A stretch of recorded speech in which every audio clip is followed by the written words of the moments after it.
Welcome to MindAptiv's demonstration of GPU optimization.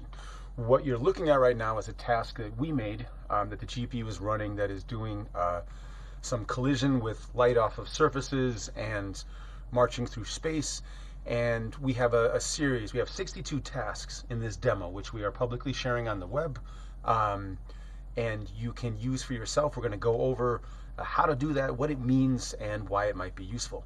Traditionally, people write GPU programs in GLSL or CUDA or OpenCL or HLSL. There's programming languages. They write a fixed program and they get results, and they usually use a profiler, find where it's slowing down, and engineer it to be better and better. But then they get a different workload that feeds the same program, or they're running on a different machine, or there's 5 tasks happening and they get different results. So one of the things we believe in is let's rewrite the program on the fly based on what else is going on in the machine, based on what's in the hardware, and based on what results we get. So over here, now we see this shape. It's going to keep morphing and moving around. It blobs out. It's just meant to be a test. I'm going to pause the shape changing effect for a second and point over here with my little glowy cursor.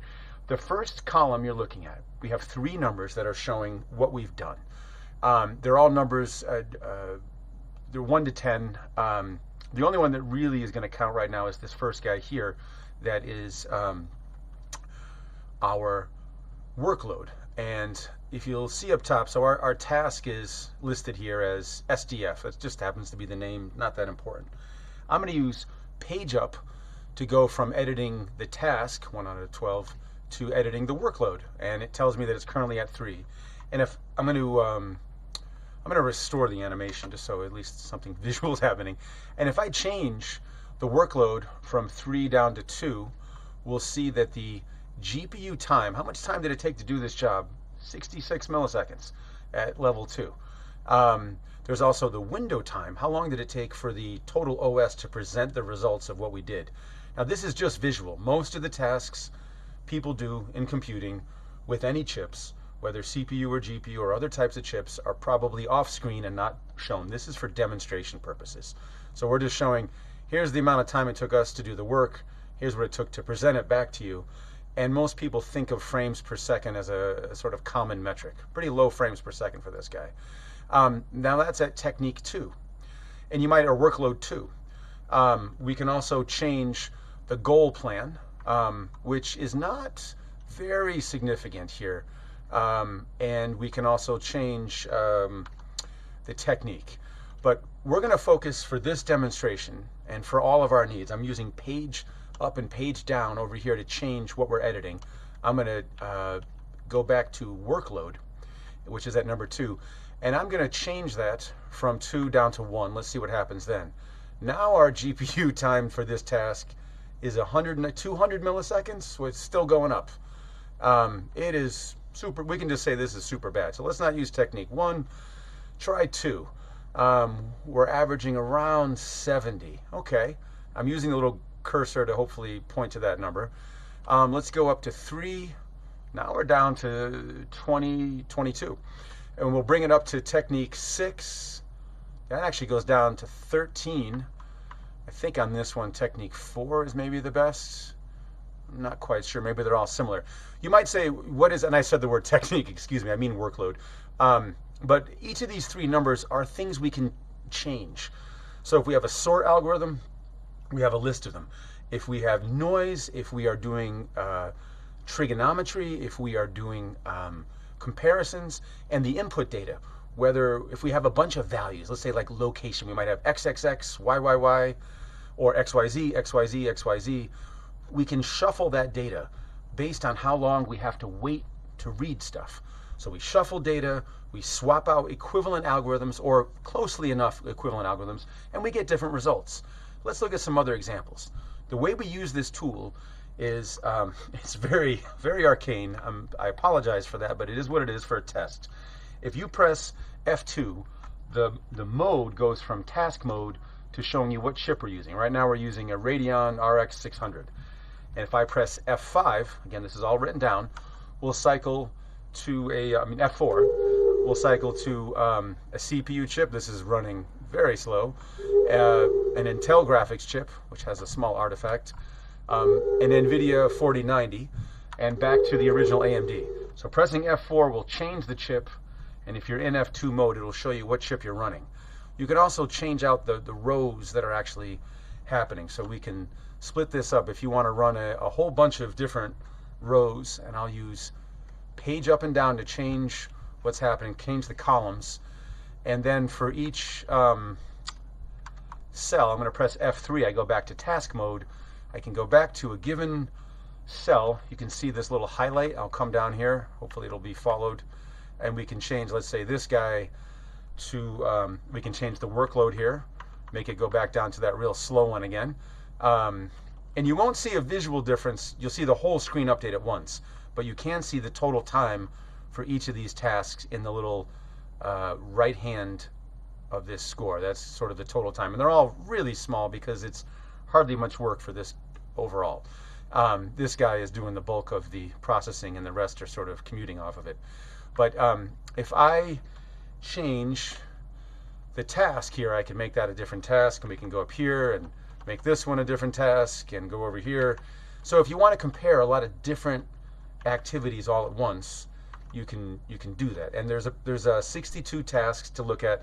They're not all useful or great, but they certainly give you a feel for evaluating what GPU task, again, all visual, and what technique gave you what results. So I'm going to go back to our mode of how many columns and just get rid of them for the ease of understanding what we're looking at. And we'll just use one box for now, but just know that you have that option. You can use the arrows to select them. So I'm going back to our task mode, and so we've tried out a couple different tasks here, and it's really the same idea for any one of these. I'm going to switch. I mean, this one is, I think, significant. This erupts visual, a popular web shader, and it's a nice fractal rendering. Looks different amount of work is done in different areas, so it's non-local. And we're up here. I'm looking at the edit, and I'm going to change it again to be the workload. So the workload is 4. What if we jump down to workload 2? Yeah, okay. Well, in this case, on the AMD, this is pretty bad. This is now we're over 200 milliseconds, and this might be as simple as we reordered which parallel instructions happen. Which instructions can happen out of order? Nobody's dependent on anybody, and this might be taking a very long time to load, or this might be reordering the inputs that feed this task, which is a bunch of random numbers that we pull out of a file. So if we order them in a certain way, it works well, and for some tasks, and better for others. Changing the workload over here to level, let's say level 4, looks like we're getting around 32. And again, as we cycle through, depending on what your GPU is and what's happening, also the size of the screen for this demo matters, because that's the amount of work we're doing. This happens to be a 1080p screen. The size of the window is 1080p, so it's about 2 megapixels of work, or 2 mega units of work. 2 million individual calculations are being done. If you happen to have an 8K screen or a couple 4Ks, please make your window as big as you can, because that will give you a broader range of what happens in the task. Now I'm going to use page down again to change what task I'm in, and I'm going to go over to let's say we have a couple visual tasks that I think are worth pursuing. Many of these have come from classics, so classic FBM scenario. That's a fractal Brownian motion, but this is accumulating a bunch of values with some cutoffs and some filters. This at workload 4, goal plan 3, technique 3, this is giving us 59 milliseconds. I'm going to pause it for a second. That way we know we're really comparing the exact same thing. Using page up to change my task to workload. Let's see what happens if we go up to workload 6. That help or hurt us? All right. Let's go down to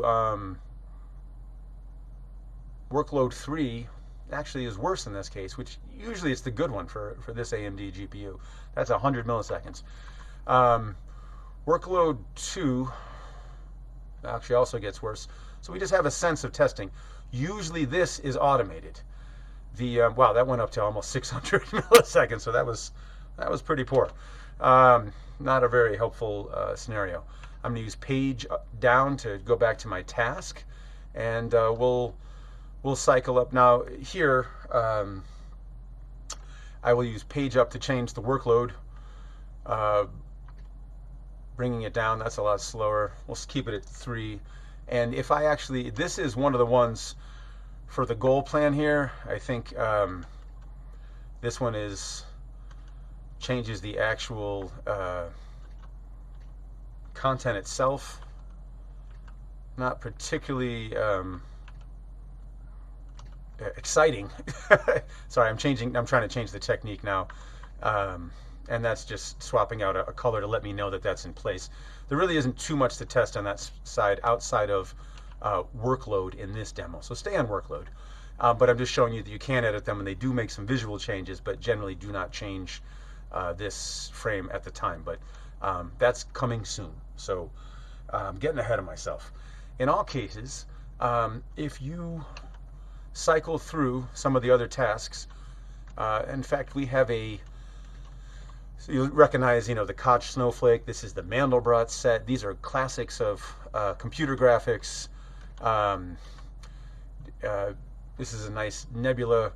Again, it is something that if we pause, it's probably better to measure workload to workload, because as we're moving, you'll notice things are changing.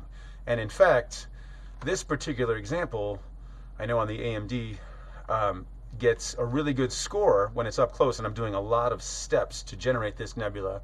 Right now we see 65 milliseconds on workload 3. And if I go up to workload 5, I forget. One of these is very good up close. Let's look. So maybe 3 is at 61, 4 is at 37.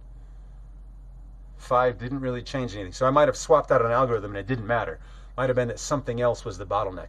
6 is just a little bit slower.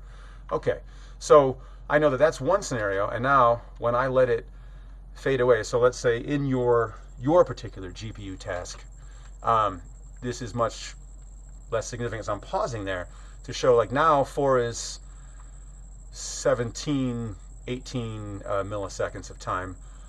3 is a little bit slower. And let's see. 5 is almost the same again.